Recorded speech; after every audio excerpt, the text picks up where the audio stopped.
రఘురామకృష్ణరాజును కస్టడీలో చిత్రహింసలకు గురిచేసిన కేసులో ప్రధాన నిందితుడైన ఐపీఎస్ అధికారి పివి సునీల్ కుమార్ ఇవాళ విచారణకు హాజరు కావడం లేదు.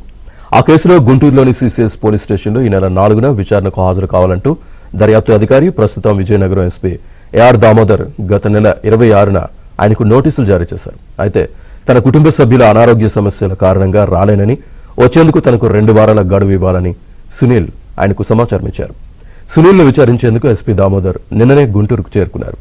చివరి నిమిషంలో తాను రావడం లేదని ఆయనకు సునీల్ సమాచారం ఇచ్చారు.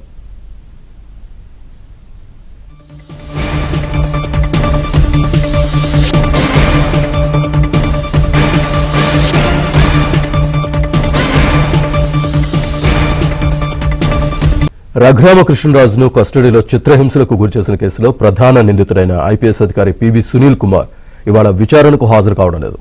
ఆ కేసులో గుంటూరులోని సీసీఎస్ పోలీస్ స్టేషన్లో ఈ నెల 4న విచారణకు హాజరు కావాలంటూ దర్యాప్తు అధికారి ప్రస్తుతం విజయనగరం ఎస్పీ ఏఆర్ దామోదర్ గత నెల 26న ఆయనకు నోటీసులు జారీ చేశారు. అయితే తన కుటుంబ సభ్యుల అనారోగ్య సమస్యల కారణంగా రాలేనని, వచ్చేందుకు తనకు 2 వారాల గడువు ఇవ్వాలని సునీల్ ఆయనకు సమాచారం ఇచ్చారు.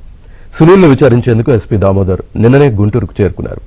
చివరి నిమిషంలో తాను రావడం లేదని ఆయనకు సునీల్ సమాచారం ఇచ్చారు.